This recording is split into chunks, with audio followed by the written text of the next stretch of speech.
अरबी समुद्राच्या अथांग पाण्यात रायगड जिल्ह्याच्या पश्चिम किनाऱ्यावर लाटांच्या सततच्या माऱ्याला तोंड देत उभा आहे एक अभेद्य जलदुर्ग, जंजिरा. चारही बाजूंनी समुद्र, उंच भक्कम तटबंदी, शेकडो तोफा आणि इतिहासातील अनेक साम्राज्यांना आव्हान देणारी त्याची हाक. हा फक्त एक किल्ला नाही, ही आहे अजयतेची कहाणी. हा किल्ला इतका अभेद्य का होता? कोण होते त्याचे रक्षक? आणि मराठ्यांच्या स्वराज्यासाठी तो इतका मोठा धोका का होता? ही आहे जंजिरा आणि पद्मदुर्ग यांच्या संघर्षाची आणि रणनीतीची कथा. रायगड जिल्ह्यातील मुरुड गावाजवळ समुद्राच्या मध्यभागी एका बेटावरती उभा असलेला हा किल्ला भारतातील सर्वात अभेद्य जलदुर्गांपैकी एक मानला जातो. राजपुरी गावातून होडीने या किल्ल्याकडे जाता येते. समुद्राच्या लाटांनी वेढलेला हा किल्ला नैसर्गिकरित्या सुरक्षित होता. उंच तटबंदी, 19 बुरुज, शेकडो तोफा आणि आत गोड्या पाण्याची सोय असल्यामुळे हा किल्ला युद्धासाठीच नव्हे तर दीर्घकाळ टिकण्यासाठीही सक्षम होता. सुरुवातीला इथे कोळी समाजासाठी संरक्षण म्हणून लाकडी मेढेकोट उभारण्यात आलं होतं. परंतु काळाच्या ओघात हा किल्ला सिद्धींच्या ताब्यात गेला. बुऱ्हाण खानाने इथे भक्कम दगडी किल्ला उभारला आणि जंजिऱ्याची खरी ताकद निर्माण झाली. इसवी सन 1617 पासून इथे सिद्धींचे राज्य सुरू झाले. हे सिद्धी मूळचे आफ्रिकेतील अबिसिनिया भागातील होते. समुद्रयुद्धात निपुण, शूर आणि अत्यंत शिस्तबद्ध असणाऱ्या सिद्धींनी त्यांच्या आरमारी सामर्थ्यामुळे संपूर्ण कोकण किनारपट्टीवरती आपला दरारा निर्माण केला होता. त्यांची जहाजे समुद्रावरती राज्य करत होती. त्यांची ताकद इतकी प्रबळ होती की अनेक सत्ताधीशांनी त्यांच्या विरुद्ध उभं राहण्याचं देखील धाडस केलं नाही. जंजिरा म्हणजे केवळ किल्ला नव्हता, तो सिद्धींच्या सत्तेचा केंद्रबिंदू बनला होता.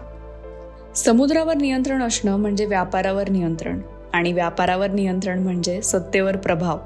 सिद्धींच्या उपस्थितीमुळे स्वराज्याला मोठा धोका निर्माण झाला होता. ते कधीही किनाऱ्यावर हल्ला करू शकत होते. स्वराज्याच्या सीमांवर आक्रमण करण्याची क्षमता त्यांच्याकडे होती, आणि ही परिस्थिती ओळखणारा एक दूरदर्शी राजा होता, छत्रपती शिवाजी महाराज. शिवाजी महाराजांनी जंजिराचे महत्त्व ओळखले. हा किल्ला स्वराज्यासाठी किती मोठा धोका आहे हे त्यांना अचूक समजलं. त्यांनी अनेक वेळा जंजिरा जिंकण्याचा प्रयत्न केला, योजना आखल्या, मोहिमा केल्या, धाडसी हल्ले देखील केले, पण प्रत्येक वेळी जंजिरा अभेद्यच राहिला. समुद्र, तटबंदी, तोफा आणि सिद्धींचे आरमार ही सगळी एकत्रित ताकद जिंकणं सोपं नव्हतं. परंतु महाराजांसाठी पराभव म्हणजे शेवट नव्हता, तो नव्या रणनीतीचा प्रारंभ होता. जंजिरा जिंकता येत नसेल तर त्याला रोखता येईल का, या विचारातून जन्म झाला पद्मदुर्गचा. मुरुडजवळ समुद्रात असलेल्या कासवाच्या आकाराच्या बेटावर शिवाजी महाराजांनी एक नवीन जलदुर्ग उभारला, पद्मदुर्ग उर्फ कासा. हा फक्त किल्ला नव्हता, हा होता जंजिरावर नजर ठेवणारा पहारेकरी, रणनीतीचा उत्कृष्ट नमुना. पद्मदुर्गमुळे सिद्धींच्या हालचालींवर नियंत्रण ठेवता आले. त्यांची समुद्रापलीकडे विस्तार करण्याची क्षमता मर्यादित झाली. ते समुद्रात बलवान होते, पण स्वराज्याच्या भूमीत प्रवेश करणं त्यांना कठीण झालं. शिवाजी महाराजांनी लढाईपेक्षा रणनीतीवर भर दिला. शत्रूचा वेध घेणे, त्याला मर्यादित ठेवणे आणि योग्य वेळेची वाट पाहणे हीच त्यांची ताकद होती.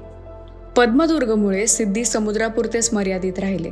स्वराज्याच्या सीमांवर त्यांचा प्रभाव कमी होत गेला आणि कोकण किनाऱ्यावरती मराठ्यांनी त्यांचे अस्तित्व पुन्हा एकदा मजबूत केले. ही केवळ किल्ल्याची लढाई नव्हती, ही होती हिंदवी स्वराज्याच्या स्वप्नासाठीची आखलेली रणनीती. स्वातंत्र्य, स्वाभिमान आणि स्वराज्य टिकवण्यासाठी घेतलेला एक दूरदर्शी निर्णय.